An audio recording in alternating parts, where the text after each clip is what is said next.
Piense y hágase rico, capítulo 14. El sexto sentido. La puerta del templo de la sabiduría. El 13º paso hacia la riqueza. El 13º principio es conocido como el sexto sentido. A través de él, la inteligencia infinita puede comunicarse y de hecho se comunicará voluntariamente con el individuo sin ningún esfuerzo ni exigencia por parte de éste. Este principio constituye la cumbre de la filosofía. Solo puede ser asimilado, comprendido y aplicado una vez que se hayan dominado los otros 12 principios. El sexto sentido es esa porción de la mente subconsciente a la que nos hemos referido denominando la imaginación creativa. También nos hemos referido a ella como aparato receptor a través del cual las ideas, los planes y los pensamientos surgen en la mente. A veces estos destellos son denominados presentimiento, intuición o inspiración. El sexto sentido desafía toda descripción. Es imposible describírselo a una persona que no haya dominado los otros principios de esta filosofía, porque esa persona no posee conocimientos ni experiencia con los que comparar el sexto sentido. La comprensión de lo que el sexto sentido es solo se logra por medio de la meditación y del desarrollo mental desde dentro. Después de que usted haya dominado los principios descritos en este libro, estará preparado para aceptar como verdad una afirmación que de otro modo le resultaría increíble. Nos referimos a que con la ayuda del sexto sentido usted será advertido de todo peligro inminente con bastante tiempo para evitarlo y se le notificarán las oportunidades con la suficiente antelación para que las aproveche.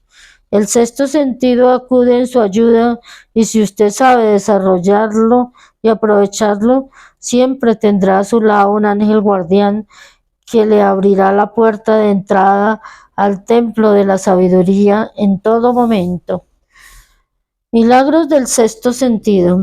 El autor no es ni un creyente ni un defensor de los milagros, debido a que posee una comprensión suficiente de la naturaleza como para saber que ésta nunca se desvía de sus leyes establecidas. Algunas de esas leyes son tan incomprensibles que producen lo que parece ser un milagro. El sexto sentido es la más cercana a un milagro que yo haya experimentado nunca. Esto es lo que el autor sabe, que existe un poder o primera causa o inteligencia que impregna cada átomo de la materia y abarca toda unidad de energía perceptible para el hombre, que esa inteligencia infinita convierte la semilla en roble, hace que el agua fluya colina abajo en respuesta a la ley de la gravedad, que el día siga a la noche y el invierno al verano, cada uno de ellos manteniendo su adecuado lugar y relación con el otro. A través de los principios de la filosofía podemos inducir a esa inteligencia a que nos ayude en la transmutación de los deseos en formas concretas o materiales. El autor posee este conocimiento porque ha llevado a cabo experimentos con él y ha sido experimentado por él mismo. Paso a paso y a lo largo de los capítulos precedentes se le ha conducido a usted hasta este último principio. Si ha dominado cada uno de los principios precedentes, ahora estará preparado para aceptar sin escepticismo las grandiosas afirmaciones que aquí se han hecho. Si no ha logrado dominar los otros principios, debe hacerlo antes de poder determinar definitivamente si las afirmaciones hechas en este capítulo son hechos o solo ficción. Cuando pasé por el periodo de la oración del héroe, me encontré intentando imitar a aquellos a quienes más admiraba. Es más, descubrí que el elemento de la fe con el que me dotaba para imitar a mis ídolos me proporcionaba una gran capacidad para hacerlo con éxito. Permita que los grandes hombres le den forma a su vida. Nunca me he despojado por completo de este hábito de adorar a los héroes. Mi experiencia me ha enseñado que lo mejor que se puede hacer para ser en verdad grande es emular a los grandes en sentimientos y acciones, tanto como sea posible. Mucho antes de que hubiera escrito una sola línea para ser publicada o que me hubiera dedicado a pronunciar un discurso en público, adquirí el hábito de reconfigurar mi propio carácter, tratando de imitar a los 9 hombres cuyas vidas y obra me parecieron más impresionantes.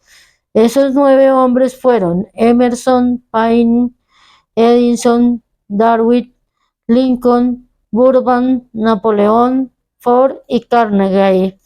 Cada noche y durante un largo periodo de años sostenía una conferencia imaginaria con ese grupo al que yo denominaba mis consejeros invisibles. El procedimiento que seguía era el siguiente. Por la noche, poco antes de quedarme dormido, cerraba los ojos y en mi imaginación veía a este grupo de hombres sentados conmigo alrededor de mi mesa de conferencias. Allí no solo tenía la oportunidad de sentarme entre quienes yo consideraba como los más grandes, sino que en realidad dominaba al grupo y actuaba entre ellos como su presidente. Yo tenía un propósito concreto al permitir a mi imaginación asistir a esas reuniones nocturnas. Ese propósito consistía en reconstruir mi propio carácter de tal modo que representara un compendio de los caracteres de mis consejeros imaginarios. Al darme cuenta como me sucedió a edad muy temprana, que debería superar el obstáculo de haber nacido en un medio ambiente de ignorancia y superstición, me asigné la deliberada tarea de renacer voluntariamente a través del método que acabo de describir. La formación del carácter mediante la autosugestión. Yo sabía desde luego que todos los hombres han llegado a ser lo que son gracias a sus pensamientos y a sus deseos dominantes. Sabía que todo deseo profundamente asentado le induce a uno a buscar una expresión exterior a través de la cual ese mismo deseo puede transmutarse en una realidad. Sabía que la autosugestión es un factor poderoso en la formación del carácter y que es, de hecho, el único principio a través del cual se forma el carácter. Dotado de mi conocimiento acerca de los principios que rigen el funcionamiento de la mente, me sentí bastante bien armado con el equilibrio necesario para reconfigurar mi carácter. En esas reuniones imaginarias yo convocaba a los miembros de mi gabinete para que me transmitieran el conocimiento que deseaba adquirir, dirigiéndome a cada uno de ellos con palabras audibles del siguiente modo: Señor Emerson, deseo adquirir de usted la maravillosa comprensión de la naturaleza que distinguió su vida. Le pido que deje una huella en mi subconsciente acerca de todas aquellas cualidades que usted haya poseído y que le permitieron comprender las leyes de la naturaleza y adaptarse a ellas. Señor Burbank, le pido que me transmita el conocimiento que le permitió armonizar las leyes de la naturaleza y que le hizo arrancarle sus espinas al cactus para transformarlo en alimento comestible. Ofrézcame acceso al conocimiento que le permitió hacer crecer 2 hojas de hierba allí donde antes crecía una sola. Napoleón, deseo adquirir de usted por emulación la maravillosa habilidad que poseyó para inspirar a los hombres y para despertar el mayor y más decidido espíritu de acción en ellos. También deseo adquirir el espíritu de una fe duradera que le permitió transformar la derrota en victoria y superar obstáculos cada vez más grandes. Señor Paine, deseo adquirir de usted la libertad del pensamiento y el valor y la claridad con los que expresar las convicciones que tanto le distinguieron a usted. Señor Darwin, deseo adquirir de usted la maravillosa paciencia y la habilidad para el estudio de la causa y el efecto, sin desviación ni prejuicio, tan ejemplarizadas por usted en el campo de las ciencias naturales. Señor Lincoln, deseo introducir en mi propio carácter el agudo sentido de la justicia, el incansable espíritu de la paciencia, el sentido del humor, la comprensión humana y la tolerancia que fueron sus características más distinguidas. Señor Carnegie, deseo adquirir de usted una comprensión completa de los principios del esfuerzo organizado que usted utilizó con tanta efectividad en la formación de una gran empresa industrial.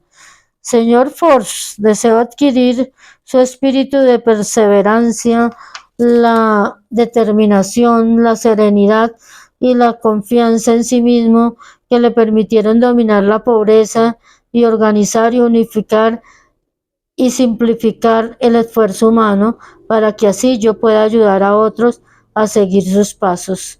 Señor Edison, deseo adquirir de usted el maravilloso espíritu de fe con el que descubrió tantos secretos de la naturaleza y el espíritu de herramienta inconmovible con el que tanto a menudo extrajo la victoria de la derrota.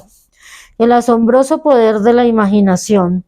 Mi método de dirigirme a los miembros de mi gabinete imaginario variaban de acuerdo con los rasgos de carácter que yo estaba más interesado en adquirir en aquellos momentos.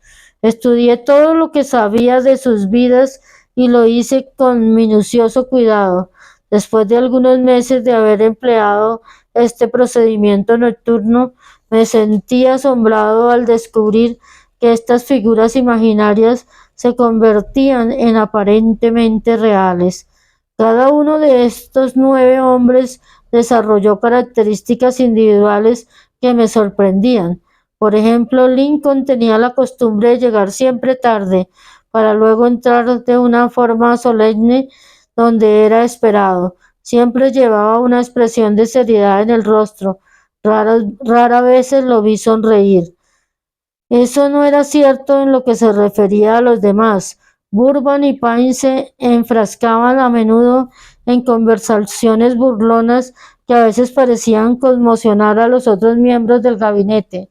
En cierta ocasión, Burbank llegó tarde. Al hacer su entrada, apareció lleno de entusiasmo y explicó que se había retrasado debido a un experimento que estaba realizando y con el que confiaba poder hacer crecer manzanas de cualquier clase de árboles. Paine se burló de él, recordándole que fue precisamente una manzana la que dio lugar a todos los problemas existentes entre el hombre y la mujer. Darwin intervino cordial y sugirió a Paine que se dedicara a vigilar a las serpientes pequeñas cuando acudiera al bosque en busca de manzanas, puesto que aquellas tenían la costumbre de desarrollarse hasta convertirse en serpientes grandes. Emerson nos observó: si no hay serpientes, no hay manzanas, a lo que Napoleón afirmó: sin manzanas no hay Estado. Estas reuniones se hicieron tan realistas que incluso llegué a temer sus consecuencias y durante varios meses dejé de convocarlas con tanta frecuencia. Las experiencias eran tan extrañas que temía que de continuar así pudiera perder de vista el hecho de que tales reuniones no eran más que puras experiencias de mi imaginación. Esta es la primera vez que he tenido el valor de mencionar mis reuniones. Desde entonces me he mantenido en silencio con respecto al tema porque sabía, a partir de mi propia actitud con respecto a estas cuestiones, que sería malinterpretado si describiera mi experiencia insólita. Me he visto obligado ahora a verterla en la página impresa porque me preocupa menos el qué dirán de lo que me sucedía en los años que han transcurrido desde entonces. Para no ser mal interpretado, quisiera afirmar aquí de modo más categórico posible que sigo considerando las reuniones de mi gabinete como puramente imaginarias, pero que me siento con derecho a sugerir que aun cuando los miembros de mi gabinete sean ficticios y esas reuniones existan solo en mi propia imaginación, me han conducido por gloriosos caminos de aventura y han configurado en mí un aprecio por la verdadera grandeza han estimulado mi comportamiento creativo y han sido siempre la expresión de un pensamiento honesto. Tocando a la fuente de inspiración. En algunas partes de la estructura celular del cerebro se halla localizado un órgano que recibe las vibraciones del pensamiento, habitualmente denominados presentimientos. Por el momento, la ciencia no ha podido descubrir dónde se encuentra este órgano del sexto sentido, pero eso no es lo importante. Sigue existiendo el hecho de que los seres humanos reciben un conocimiento exacto a través de fuentes que son distintas a los sentidos básicos. En general, tal conocimiento se recibe cuando la mente se halla bajo la influencia de un estímulo extraordinario. Cualquier emergencia que despierte las emociones y haga que el corazón empiece a latir con mayor rapidez de lo normal puede poner el sexto sentido en acción, y así sucede en general. Cualquiera que haya experimentado una situación muy próxima al accidente mientras conducía, sabe que en tales ocasiones el sexto sentido suele acudir al rescate y ayuda a evitar el accidente por décimas de segundos. Todos estos hechos se mencionan con anterioridad a una afirmación que haré ahora. Durante mis reuniones con mis consejeros invisibles, siento que mi mente se muestra de lo más receptiva a ideas, pensamientos y conocimientos que me llegan a través del sexto sentido. Ha habido un gran número de ocasiones en las que me he enfrentado a situaciones de emergencia, algunas tan graves que mi vida llegó a correr verdadero peligro, y en las que me he visto milagrosamente guiado hacia la superación de esas dificultades gracias a la influencia de mis consejeros invisibles. Mi propósito original al convocar estas reuniones con seres imaginarios fue el de impresionar mi propio subconsciente a través del principio de la autosugestión con ciertas características que yo deseaba adquirir. En años más recientes mi experimentación ha adquirido una tendencia distinta. Ahora acudo a mis consejeros invisibles para consultarles cada problema difícil con el que debo enfrentarme, ya sea propio o de mis clientes. A menudo los resultados han sido verdaderamente asombrosos, a pesar de que no dependo por completo de esa forma de consejos. Una fuerza poderosa del crecimiento lento. El sexto sentido no es algo que uno pueda quitarse o ponerse a voluntad. La habilidad para usar este gran poder va creciendo con lentitud mediante la aplicación de los otros principios expuestos en este libro. No importa quién sea usted ni cuál pueda haber sido su propósito al leer esta obra, lo cierto es que puede aprovecharse de ella sin llegar a comprender el principio descrito en este capítulo. Eso es cierto sobre todo en el caso de su propósito principal, sea el de la acumulación de dinero o de otras cosas materiales. He incluido el capítulo sobre el sexto sentido porque este libro ha sido diseñado con el propósito de presentar una filosofía completa por la que los individuos puedan dirigirse para alcanzar aquello que le piden a la vida. El punto de partida de todo logro es el deseo. El punto final es esa rama del conocimiento que nos conduce a la comprensión de uno mismo, de los demás y de las leyes de la naturaleza. En definitiva, el reconocimiento y la comprensión de la felicidad. Esta clase de comprensión solo se alcanza de forma completa a través de la familiaridad y el uso del sexto sentido. Después de leer este capítulo, usted habrá observado que durante su lectura se sentía elevado a un nivel más alto de estimulación mental. Espléndido. Vuelva a leerlo dentro de un mes y observe cómo su mente alcanza un nivel de estimulación aún más elevado. Repita esta experiencia de vez en cuando sin que le preocupe lo mucho o lo poco que aprenda en cada ocasión, y terminará por encontrarse en posesión de un poder que le permitirá desembarazarse del desánimo, dominar el temor, superar la postergación y utilizar la imaginación con plena libertad. Entonces percibirá el tacto de ese algo desconocido que ha sido el espíritu motivador de todo pensador, líder, artista, músico, escritor o estadista realmente grande. Será el momento de transmutar sus deseos en su equivalente físico o financiero, y lo hará con la misma facilidad con la que antes se dejaba caer y se abandonaba ante la aparición de la primera señal de oposición. Feliz y bendecido día.